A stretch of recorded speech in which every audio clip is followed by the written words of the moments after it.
All right, so if you're a gardener, you have been here before, right? You're standing in front of that giant wall of seeds, and you're faced with what seems like a simple choice: bush beans or pole beans. It feels small, but honestly, this one decision can shape your entire growing season. So, let's dig in and figure out which bean is really the best bean for your garden. Let me paint you a picture, and it might hit a little close to home. You plant rows and rows of beans, expecting this massive, incredible harvest. The plants look amazing, they're green, they're lush. You get one little handful of beans, and then nothing. A couple weeks later, it's just a sea of leaves. It's so frustrating, and it always leads to that one big question: what on earth went wrong? And that's when you get that nugget of wisdom, usually from a seasoned gardener. You know, the grandma who can just glance at your garden and know exactly what's up. This one little piece of advice, it gets right to the heart of this whole debate. It's not that one bean is bad and one is good. It's about understanding what each one is actually built to do. And boom, this picture just says it all, doesn't it? On one side, you've got your bush beans. They're compact, they stay low to the ground, they kind of keep to themselves. And on the other side, you've got pole beans. These are the ambitious climbers reaching for the sky, and they absolutely need some support. And that one simple difference, growing out versus growing up, changes everything. So here's the thing you got to remember. This is so much more than just picking a plant. We're talking about planning your garden's whole layout, your harvest schedule, even what your pantry is going to look like come fall.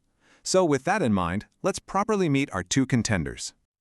First up, bush beans. I want you to think of these guys as the sprinters of the garden world.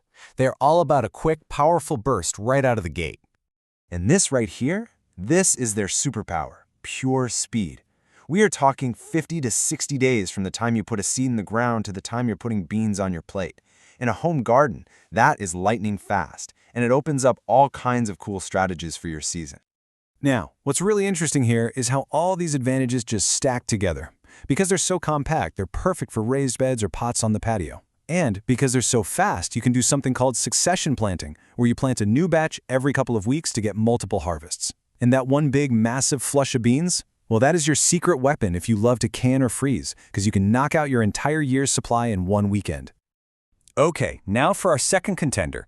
If bush beans are the sprinters, then pole beans, well, pole beans are the marathon runners. They're not worried about a quick start. These guys are built for the long haul, producing steadily week after week.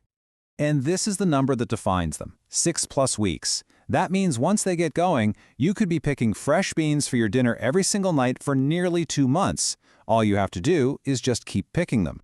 This little graphic pretty much sums it up perfectly. First, that long harvest means you get fresh beans for weeks, not just one giant pile all at once. They save a ton of vertical space. You're growing up, not out, which is a total game changer for smaller gardens. And that means you actually get a higher yield per square foot over the whole season. And hey, let's be real, they're just easier to pick. No more back-breaking bending over. Plus, all that vertical growth means better airflow, which helps keep nasty diseases away. So to put it simply, with pole beans, you're trading just a little bit of that initial speed for these massive long-term payoffs in how much you get, how you use your space, and honestly, how your back feels at the end of the day. Okay, so we've met the players, we've got the sprinter, and we've got the marathoner. Now, how in the world do you, the gardener, actually choose which one to put on your team? This table just lays it all out, side by side. I mean, look at these trade-offs. Bush beans? Faster to the first harvest, but that window is super short. Pole beans? They take a little longer to get started, but then they just keep on giving for over a month. One spreads out, one goes up. One needs a trellis, one doesn't. It's that classic choice. Do you want a quick, concentrated payoff or a slower, more sustained one? So let's make this really personal. First question to ask yourself, just look at your garden space. Do you have a narrow little bed but a big sunny wall or a fence? Pole beans are calling your name. They let you tap into that vertical space you weren't even using. Next up, think about your climate. Do you live somewhere where that first frost can sneak up on you in late summer? If so, the speed of bush beans is probably your safer bet. They'll give you a solid harvest before the cold weather has a chance to ruin the party. And finally, what's the end game? What do you want to do with these beans? If you're dreaming of a pantry lined with jars of beautiful green beans, then that single, massive harvest from bush beans is exactly what you need. But if you'd rather just wander out to the garden and grab a handful for dinner every night in August, then the pole bean marathoner is your champion, for sure.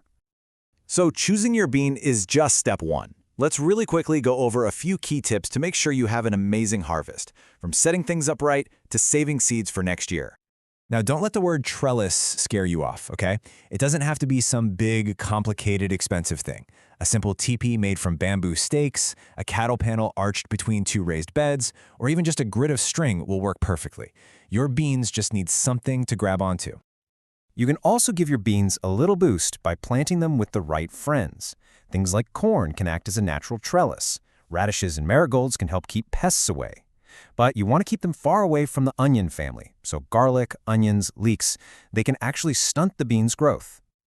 And here is a total pro gardener move. Save your own seeds. It is so easy and so rewarding. All you do is leave some of the best looking pods on the vine until they're totally dry and brown and papery. You'll even hear the seeds rattling around inside.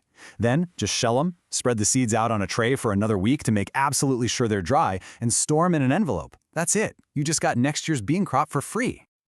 So after all of this, what's the final answer? Well, here's the secret. There is no single winner. There's no one best bean.